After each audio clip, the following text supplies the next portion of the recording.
Hey people, I am back with another video. This is going to be video 2 of my how I close out my budget series. So we are here to close out my December budget. As you can see, I've already written everything out, so we can kind of skip all of that and we can just go ahead into filling out the numbers. I have my computer pulled up over here, and I'm going to pull the numbers from my computer because I do use an electronic budget along with the pen and paper budget. So I'm going to pull up my actuals. Well, I'm going to fill out the budget piece, fill in the actuals, and we're going to go from there. So if you have never seen one of my videos, how I do is this is just blank paper. Here's my notebook. I start out with a blank piece of paper and I fill all of this in, and this is crooked, so who cares? And once I fill in all of my line items, I pull up my electronic version of my budget and I just go through and fill in the numbers. And actually, for my budget numbers, I use what I originally wrote down in the beginning of the month, which is going to come from here, and then my actuals will come from my electronic version. The reason that I don't use the electronic version for the budget numbers is because throughout the month, if I have line items that I know I'm not going to spend, and then I have other line items where I've overspent, I will go in real time and adjust those line items. But at the end of the month, I like to see how my actual spending compared to what I had originally budgeted without kind of finagling with the numbers. So that's why I do it that way. And so I'm going to go ahead and fill out this budgeted area, and I'm probably going to fill out the actual area, and we're going to speed through that and come back.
now that we've gone in and filled out each line item, the budgeted amount, the actual amount that we spent, and the difference, let's walk through this really quickly. In my income category, I have budgeted rollover bank balance as of 11/30. So this is what was in my bank account as of the end of business on November 30th. So that is why that is titled rollover bank balance. My rollover November cash from my cash envelopes was $102. Paycheck 1, I budgeted $352. Paycheck 2, I budgeted the same because I get paid the same every pay. And then there was a bank fee that I was charged in October that I got reimbursed in November. So that's why I have it here as income. So I budgeted a total income of $1,846.15. The first two items over here are the same because those were actuals. Paycheck 1, I got a raise, so my paychecks increased by about $40. So I got $392 and $394, and then I did get my reimbursement from the bank fee that I was charged back in actually November. I'm sorry. And so my total income was $1,931.20. So the difference was $85, and then again it was because of that raise that I did not take into account.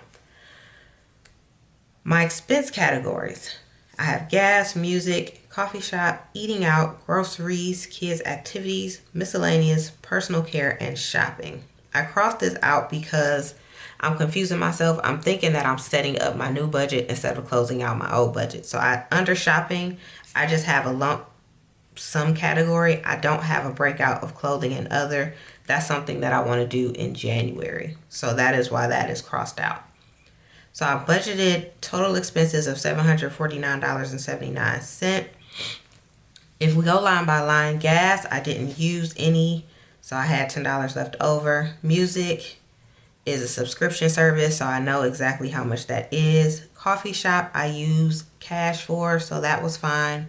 Eating out, I went over budget, $10.55. Groceries, I went over budget, $6.40. Kids activities was fine. Miscellaneous, I went over $2.39. Personal care, I went over $158. No, I didn't go over. Lord, that's how much I spent. I went over $33.27. Is that right? That can't be right.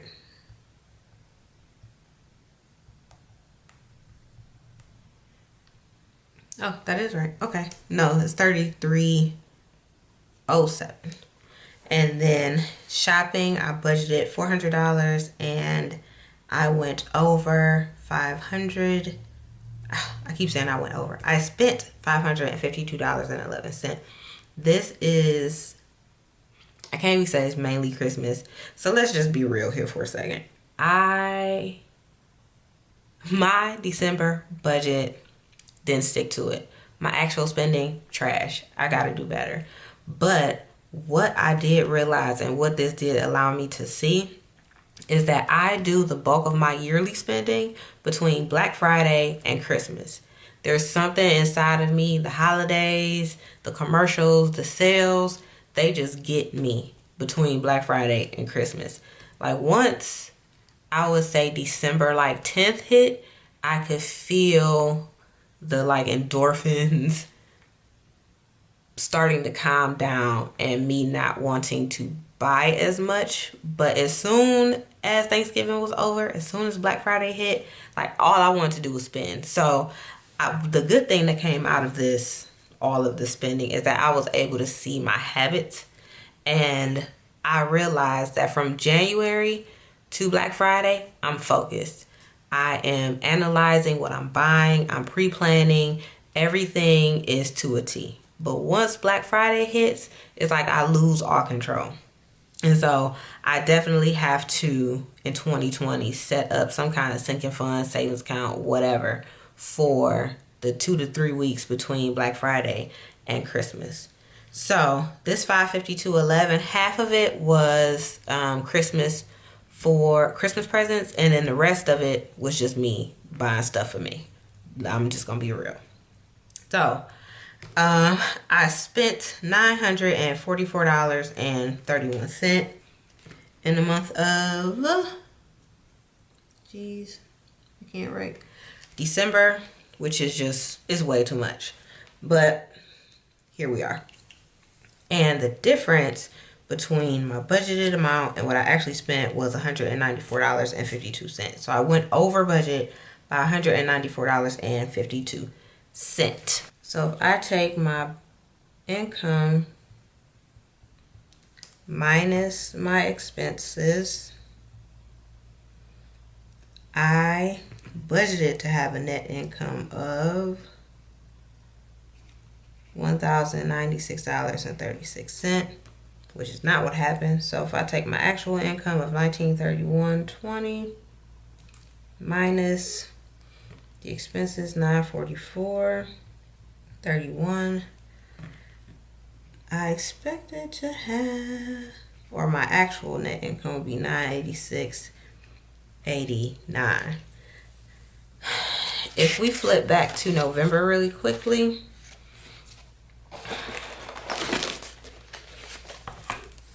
you'll see that I had savings and sinking funds. I originally planned to do savings and sinking funds, but because I spent so much, I did not transfer anything to savings, and I did not take out any extra cash to put into my sinking fund. So I do not have those categories this month. So my ending bank balance for December should tie back to my net income. So my ending bank balance budgeted would have been $1,096, but my actual ending bank balance is, okay, so we're back. I had to let my camera cool down because if it overheats, it's going to cut the video off, and I've already had that happen before, so I'm trying to stay on top of that. You may notice down here under shopping, this number changed. What I did while my camera was cooling off is I logged onto my bank account to see what my current balance in there was, and I forgot I did do a Amazon order today, so that is showing as a pending balance, which wasn't reflected in my number here. So I updated this number to include my pending Amazon purchase, which is $10.27. So I don't plan to purchase anything between now and January 1st, which is why I'm closing out my budget now, and I'm able to do this now. If I had planned to make a purchase, say tomorrow, then I would either not close out my budget today, or tomorrow, whenever I make that purchase, I would need to come back here and just update whatever line item that is. So going back in here, I have my actual income of $1,900, and I probably should change my terminology because this is not my actual income, as in I made $1,931.20 in the month of December. That's not what I mean by income. What I mean by income is this is the amount of money that hit my bank account, that if I had no expenses whatsoever, this is what would be showing in my bank account. I can kind of explain that in another video if I need to, but we have income of $1,931.20. My total expenses, again, including that pending transaction that's showing in my bank account right now, I have $954.58 in total expenses. So my net income, which is my total income minus my total expenses, is $986.89. Again, this is actual. I'm not looking at budgeted now because I'm at the end of the month, so I'm looking at my actuals. Now, what I did when the camera was off is I always, at the end of the month, want to tie it back to what is actually showing in my bank account. $986.89 is not what's showing in my bank account. So I came over here and I basically did a shorthand bank reconciliation, And for anyone who doesn't know what that is, it's basically when you compare the transactions that have come through your bank with what you budgeted on pen and paper. So these two things should match. If they don't, that means you missed a transaction, something happened, and you need to go do some research. So we have my bank balance at my ending bank balance, which is my beginning December bank balance. And we're getting into way too much accounting here. So, which is what I am. So I apologize if this is getting confusing. So basically my bank balance as of the close of business, November 30th, was $1,033.20. That means that was my starting balance as of December 1st. I received my paycheck 1, $394.52. I received my paycheck 2, $394.53. And I also received a refund for a bank fee that I was charged in November that I should not have been charged. My total expenses, $954.58. Again, that number is coming from all of this detail work we just did over here. $954.58. So if I add up all of my income and I subtract my total expenses, I expect that my bank account shows $874.61. When I logged into my bank account, as of right now, that is what it's showing. So that is why I have a check mark here. Which also means, since this matches what's showing in my bank account, it means that I have captured all of the transactions that have gone through my bank account. What you don't see here is the money that I roll over from my cash envelopes. That is not included here because that is not reflected in my bank. None of that activity went through my bank. I did not deposit the cash into my bank account. I did not withdraw the money from my bank account in December. So it does not need to show here because that will throw me off. So now that everything ties out, what you also will not see for this month is any sort of sinking fund money being taken out. And I did not do my savings account transfer because of the high level of spending that I did. I chose not to do that savings account transfer. I think that is everything. We went over everything.